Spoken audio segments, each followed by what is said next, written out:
നമസ്കാരം ചേട്ടാ. എൻ്റെ പേര് വിൻസെൻ്റാണ്. ഞാൻ ഇവിടെ ഉള്ള ആളാണ്. ഇവിടെ മത്സ്യം പിടിച്ച് ഉപജീവനം കഴിയുന്നു. പിന്നെ പോരാത്തോണ്ട് രൂപോദയമായിട്ട് പൊതുപ്രവർത്തനങ്ങൾ നിൽക്കുന്നു. എൻ്റെ പേര് ലോറൻസ് കസ്റ്റഡിമ. ഞാൻ വിഴിഞ്ഞത്തുകാരനാണ്. മത്സ്യത്തൊഴിലാളിയുടെ മകനാണ്. പിന്നെ ഇവിടെ തന്നെ ജോലി ചെയ്യുന്നു. KLCയുടെ ഭാരവാഹിയാണ്. എൻ്റെ പേര് സ്റ്റീഫൻസൺ. ഞാൻ മത്സ്യത്തൊഴിലാളിയാണ്. ഞാൻ KLC മെമ്പറും കൂടിയാണ്. വിഴിഞ്ഞ യൂണിറ്റിൻ്റെ. എങ്ങനെ പോകുന്നു നിങ്ങളുടെ മത്സ്യത്തൊഴിലാളികളുടെ ജീവിതം? ഏകദേശം ആ ഒരു വിഴിഞ്ഞ സമരത്തൊക്കെ ഒരുപാട് ചർച്ച ചെയ്യപ്പെട്ടതാണ്. അതിനുശേഷം ഇപ്പോൾ എങ്ങനെ പോകുന്നു ജീവിതം? ഈ കുറേ ദിവസം പണി നിർത്തിവെച്ചപ്പോൾ ശരിക്കും മീനൊക്കെ ഉണ്ടായിരുന്നു. തുറമുഖത്തിൻ്റെ പണി നിർത്തി ശരിക്കും മീനുണ്ടായിരുന്നു. അന്ന് നല്ല ചാകരയൊക്കെ ആയിരുന്നു. ശരിക്ക് പറയാൻ ആ ഒരു ആ ഒരു സീസണിൽ തന്നെ നല്ല ഉഗ്രം കേച്ചൊക്കെ ഉണ്ടായിരുന്നു. അതിന് ശേഷമുള്ള ഈ 2 വർഷവും വളരെ ബുദ്ധിമുട്ടിലാണ്. ഞാൻ ഇന്ന് പണിക്ക് പോയിട്ട് എനിക്ക് ആകെ കിട്ടിയത് കരയ്ക്കുള്ള മീൻ മാത്രമാണ്. എന്നാൽ ഞങ്ങൾക്ക് പോയ ഇന്ധനത്തിൻ്റെ നഷ്ടമുണ്ട്. കാരണം ഈ ജനുവരി കഴിഞ്ഞ് ഇതുവരെയും കിട്ടിയിട്ടുണ്ടെങ്കിൽ വീടിൻ്റെ ചിലവ് കഴിയാണ്ട് വലിയ ബുദ്ധിമുട്ടാണ്. നമ്മൾ ആകെ എങ്ങനെ ടോട്ടൽ ചെയ്ത് നോക്കിയാലും ഏറിയ ഈ 4 മാസം കിട്ടിയ ഒരു 5000 രൂപയുടെ അകത്തായിരിക്കും. ഈ 4 മാസത്തെ വർക്ക്.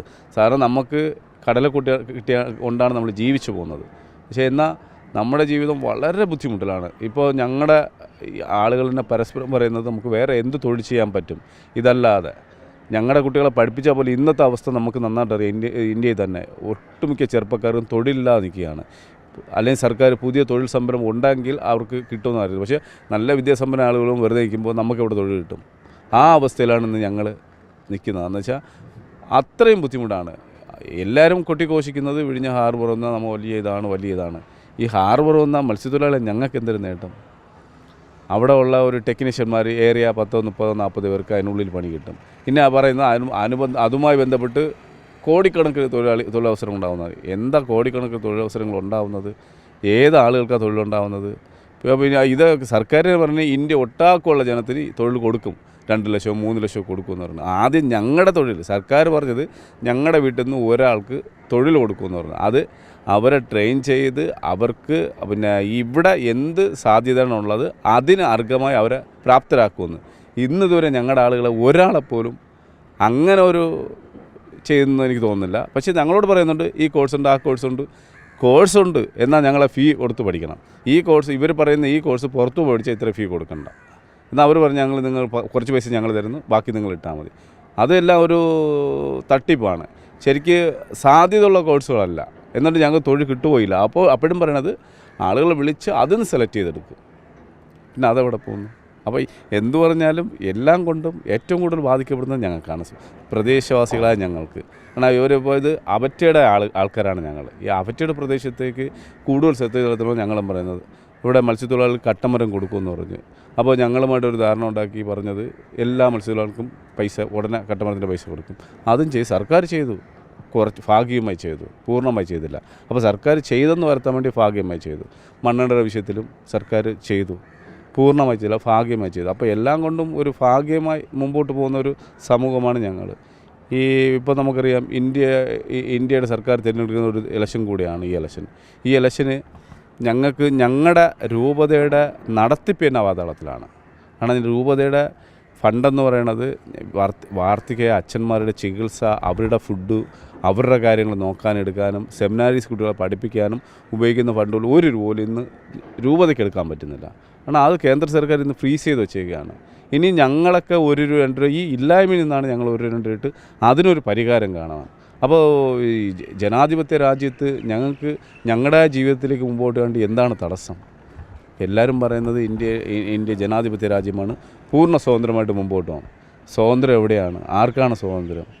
ഒരു അടിച്ചമർത്തപ്പെട്ട ജനം. പണ്ട് ഗാന്ധിജി പറഞ്ഞ പോലെ ഒരുവൻ പൂർണ്ണമായിട്ട് അവൻ ആ പ്രദേശം സ്വതന്ത്രമാകുമ്പോൾ മാത്രമേ അവൻ സ്വതന്ത്രമാകുള്ളൂ. പക്ഷേ ഞങ്ങളെ പ്രദേശങ്ങളിന്നും സ്വതന്ത്രമല്ല. ഞങ്ങളിന്നും ആരുടെയൊക്കെ അടിമയായി മാറിയിരിക്കുകയാണ്. ഈ വിഴിഞ്ഞം സമരത്തിന് ശേഷം അതിന് മുമ്പുണ്ടായിരുന്ന അതേ അവസ്ഥ തന്നെയാണ് ഇപ്പോഴും നിങ്ങൾ അനുഭവിച്ചുകൊണ്ടിരിക്കുന്നത്? സത്യം പറഞ്ഞു കഴിഞ്ഞാൽ നമ്മൾ അന്ന് അനുഭവിച്ചേക്കാളും വളരെ മോശം അവസ്ഥയിലൂടെയാണ് ഇപ്പോഴും കടന്നു പോയിക്കൊണ്ടിരിക്കുന്നത്. കാരണം അന്ന് ഉണ്ടായിരുന്ന അവസ്ഥയിലല്ല ഇന്ന് മണ്ണെണ്ണയുടെ വില പോലും. കാരണം ഒരു ബോട്ട് ഇവിടെ നിന്നും കടലിലോട്ട് പോയി തിരിച്ചു വരുമ്പോഴത്തേക്കും ഏകദേശം 4000-5000 രൂപയാണ് മണ്ണെണ്ണയ്ക്ക് വേണ്ടി മാത്രമായിട്ട് ചിലവാക്കുന്നത്. കാരണം ഇന്നത്തെ കടലിൻ്റെ അവസ്ഥ. കാരണം നമ്മുടെ കരഭാഗത്ത്, അതായത് വിഴിഞ്ഞം, ചിലപ്പോൾ യൂട്യൂബിലൊക്കെ അടിച്ച് നോക്കിക്കഴിഞ്ഞാൽ അറിയാൻ പറ്റും, വിഴിഞ്ഞം ഇത് മത്സ്യസമ്പത്ത് കൊണ്ട് നിറഞ്ഞ ഒരു സ്ഥലമായിരുന്നു.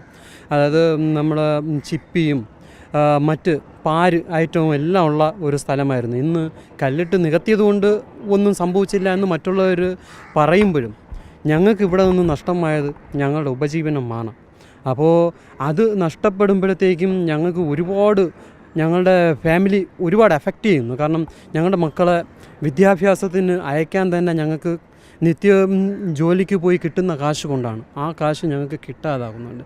കൂടാതെ ഈ വിഴിഞ്ഞം പദ്ധതി വരുമ്പോഴത്തേക്കും ഉമ്മൻചാണ്ടി ഞങ്ങൾക്കൊരു വാക്ക് തന്നിരുന്നു, 40% തൊഴിലുറപ്പ്, പ്രദേശവാസികൾക്ക് 40% തൊഴിൽ തരാമെന്ന് പറഞ്ഞിട്ടായിരുന്നു ഈ പദ്ധതി ഇവിടെ കൊണ്ടുവന്നത്. ഇന്ന് ഞങ്ങളുടെ 40% പോയിട്ട് 2% പോലും ഈ ഞങ്ങളുടെ പ്രദേശത്തുള്ള ആൾക്കാർക്ക് ജോലി കിട്ടിയിട്ടില്ല. കാരണം ഇവിടെ 90% മത്സ്യത്തൊഴിലാളികളാണ്. 10% മാത്രമാണ് കരയും അല്ലെങ്കിൽ ഗൾഫുമായിട്ട് ജീവിച്ചു പോകുന്നത്. ഈ 90% ഉള്ളവർക്ക് ഒരു 10% ജോലി കിട്ടി എന്ന് പറഞ്ഞാൽ തന്നെ ബാക്കി ഏകദേശം 70% കൂടുതൽ ബാക്കിയുണ്ട്. അപ്പോൾ ബാക്കിയുള്ളവരെന്ത് ചെയ്യും? മത്സ്യസമ്പത്ത് ഇന്ന് കുറഞ്ഞിട്ടുണ്ട്. മത്സ്യസമ്പത്ത് കുറഞ്ഞു കഴിഞ്ഞാൽ മത്സ്യത്തൊഴിലാളികൾ ദുരിതത്തിലാണ്. ഇപ്പോൾ വർഷത്തിൽ 3 മാസം കിട്ടുന്ന, മൺസൂൺ കാലത്ത് കിട്ടുന്ന ആ ഒരു മത്സ്യം കൊണ്ട് മാത്രം നമുക്ക് ജീവിച്ചു പോകുന്ന അവസ്ഥയിലല്ല. അപ്പോൾ ഈ സമരം വന്നതുകൊണ്ട് ഈ ഞങ്ങളുടെ മുക്കോ സമുദായത്തെ ഒരുപാട് അടിച്ചമർത്തിയിട്ടുണ്ട്. ഇപ്പോൾ ചേട്ടൻ പറഞ്ഞതുപോലെ തന്നെ നമ്മുടെ KLCയുടെ ഫണ്ടും നമ്മുടെ രൂപതയുടെ ഫണ്ടും നമ്മുടെ സർക്കാരുകൾ ഫ്രോസ് ചെയ്തിട്ടുണ്ട്. ആ ഫ്രീസ് ചെയ്തതിൻ്റെ അടിസ്ഥാനത്തിൽ ഞങ്ങൾക്ക്, അതായത് സാധാരണ പാപങ്ങൾക്ക് വർഷത്തിലോ അല്ലെങ്കിൽ ഒരു 6 മാസം കൂടുമ്പോഴോ 3 മാസം കൂടുമ്പോഴോ ഇടവകയിൽ നിന്ന് തന്നെ ചില രീതിയിലൊക്കെ സഹായിക്കുന്നുണ്ടായിരുന്നു. ആ രീതിയിലുള്ള ഒരു സഹായം പോലും ഇന്ന് കിട്ടുന്നില്ല. കാരണം മത്സ്യസമ്പത്ത് കുറഞ്ഞു വരുന്ന സമയങ്ങളിൽ ഞങ്ങൾ ഏതെങ്കിലും രീതിയിൽ പള്ളികളിൽ നിന്നാണ് സഹായിക്കുന്നത്. അപ്പോൾ ഗവൺമെൻറ് നമ്മുടെ അക്കൗണ്ടുകൾ ഫ്രീസ് ചെയ്തത് കാരണം ഞങ്ങൾക്ക് ആ ഒരു സഹായവും കിട്ടുന്നില്ല. മത്സ്യസമ്പത്തില്ല, ഇപ്പോൾ പള്ളിയിൽ നിന്നുള്ളൊരു സഹായമില്ല. സർക്കാർ ഞങ്ങളെ തിരിഞ്ഞു പോലും നോക്കുന്നില്ല. ഞങ്ങളുടെ സഹോദരങ്ങൾ ഇവിടെ നിന്നും പുറത്തു പോകണമെങ്കിൽ പോലും PCCക്ക് പോലും ഭയങ്കരമായ ദുരിതമാണ് അനുഭവിച്ചുകൊണ്ടിരിക്കുന്നത്. അതുപോലും തരുന്നില്ല. അപ്പോൾ പിന്നെ നമ്മൾ എങ്ങനെയാണ് ജീവിക്കാൻ പറ്റുന്നത്? ഈ സമരം കഴിഞ്ഞതിന് ശേഷം ഞങ്ങളുടെ ഈ ഇടവകയിലുള്ള അല്ലെങ്കിൽ ഈ പ്രദേശത്തുള്ള വ്യക്തികൾ വളരെ ദുരിതത്തിലാണ്. ഈ ഒരു എന്താണ് പറയാനുള്ളത് ഈ വിഷയത്തിൽ? എനിക്ക് പറയാനുള്ളത്, ഞങ്ങൾ ഇത് തന്നെയാണ്, മത്സ്യസമ്പത്ത് കുറവാണ്. കുറവ് കാരണം ഞങ്ങൾ 5 നോട്ടിക്കൽ പോകുന്നിടത്ത് ഇപ്പം പോകുന്നത് 20 നോട്ടിക്കലാണ്. ഈ 5 നോട്ടിക്കൽ പോകുമ്പോഴത്തേന് ഞങ്ങൾക്ക് ചിലവാകുന്നത് 1000, 1200, 1500 രൂപയാണ്. ഇത് 20 നോട്ടിക്കൽ പോകുമ്പോഴത്തേക്ക് ഞങ്ങൾക്ക് അത് 6000, 7000 രൂപയാണ്. ഈ സമ്പത്ത് കിട്ടുകയാണെങ്കിലോ ഞങ്ങൾക്ക് 15,000 രൂപ കിട്ടിയാൽ മാത്രമേ ഈ 6000 രൂപ ചിലവ് കഴിച്ചിട്ട് ബാക്കി നമുക്ക് പണിക്ക് പോകുന്നവർക്ക് മേടിക്കാൻ പറ്റുള്ളൂ. ഇപ്പോൾ അതും കിട്ടാത്തൊരവസ്ഥയാണ്. ആ അവസ്ഥ ഉണ്ടാക്കി വെച്ചത് സർക്കാർ തന്നെയാണ്. വികസനം എന്ന പേരിൽ മത്സ്യത്തൊഴിലാണ് ചൂഷണം ചെയ്യണത്. ഇപ്പം ഈ ഹാർബർ മത്സ്യത്തൊഴിലുള്ള നെഞ്ചിലാണ് വിട്ടിരിക്കുന്നത്. ഈ ഹാർബർ കാരണമാണ് ഈ മീൻ ഇവിടെ തങ്ങുന്നില്ല. അല്ലാതെ പക്ഷം 5 നോട്ടിക്കൽ പോകുമ്പോൾ തന്നെ നമുക്ക് ധാരാളം മീനാണ് കിട്ടുന്നത്. ഇപ്പോൾ 20 നോട്ടിക്കൽ പോയാൽ പോലും നമുക്ക് കിട്ടുന്നില്ല. ആ ഒരു വിഷമമുണ്ട്. ഇപ്പോൾ നമ്മൾ ഇലക്ഷൻ്റെ അവസാന മണിക്കൂറിലേക്ക് എത്തിയിരിക്കുകയാണ്. ഈ ഒരു തെരഞ്ഞെടുപ്പിൽ 3 മുന്നണികളും ഇവിടെയുണ്ട്. കോൺഗ്രസ് ഉണ്ട്, LDF, BJP ഒക്കെയുണ്ട്. മത്സ്യത്തൊഴിലാളികളായി നിങ്ങളുടെ മനസ്സ്, ഇപ്പോൾ നിങ്ങളുടെ ആ സമരത്തിന് ശേഷമുള്ള ആദ്യത്തെ ഒരു ഇലക്ഷനാണ്, അതുകൊണ്ട് തന്നെ നിങ്ങളുടെ മനസ്സ് എങ്ങനെയാണ് ഈ സമയം? ആക്ച്വലി ഞങ്ങൾക്ക് ഈ 3 മുന്നണികളെയും ഒരു വിശ്വാസമില്ല, ആർക്കും വോട്ട് കൊടുക്കാൻ താല്പര്യമില്ല. പക്ഷേ വോട്ട് ചെയ്ത് പോകണം. ഇതിൻ്റെ പൗരനായതുകൊണ്ട് വോട്ട് ചെയ്തേ പറ്റൂ. അപ്പോൾ ഇവിടെ ഉള്ളൊരു പ്രശ്നം എന്ന് പറയുമ്പോൾ ജനാധിപത്യം നിലനിർത്താൻ വേണ്ടി ഞങ്ങളെല്ലാവരും വോട്ട് ചെയ്യണം. ആ ജനാധിപത്യത്തെ സംരക്ഷിക്കാൻ വേണ്ടി ഞങ്ങളെല്ലാവരും വോട്ട് ചെയ്യും. അത് ഞങ്ങളുടെ വോട്ട് വിലയേറിയ വോട്ടായിരിക്കും. ഞങ്ങളെ സഹായിക്കുന്ന, ഞങ്ങളോടൊപ്പം നിൽക്കുന്ന വ്യക്തികൾ നോക്കി ഞങ്ങൾ വോട്ട് കൊടുക്കും. ഇപ്പോൾ സ്ഥാനാർത്ഥികളൊക്കെ നിങ്ങളെ കാണാനൊക്കെ ആയിട്ട് വന്നിട്ടുണ്ടാവും അല്ലേ? ആ സമയത്തൊക്കെ അവർ പറയുന്നത് എന്താണ് ഈ വിഷയം നിങ്ങൾ ഉന്നയിക്കുമ്പോൾ? ഞങ്ങൾ ഈ വിഷയത്തിന് അവർ പറയുന്നതിന് ഞങ്ങളോട് വേറെ മറുപടി പറയാൻ പറ്റില്ല. കാരണം ഈ സമരം നടക്കുമ്പോൾ ഈ പാർട്ടിക്കാരെ എല്ലാം ഞങ്ങൾ കണ്ടതാണ്. അപ്പോൾ അതുകൊണ്ട് ഈ വിഷയത്തിനോട് അവർക്ക് ഞങ്ങൾക്ക് മറുപടി പറയാൻ പറ്റില്ല.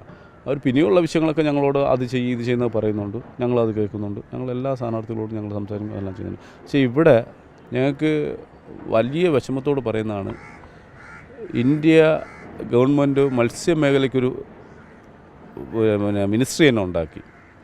മറ്റ് സ്റ്റേറ്റുകളിലൊക്കെ ആ മിനിസ്ട്രി ഒരുപാട് ആനുകൂല്യങ്ങൾ മത്സ്യത്തൊഴിലാളികൾക്ക് കൊടുത്തു.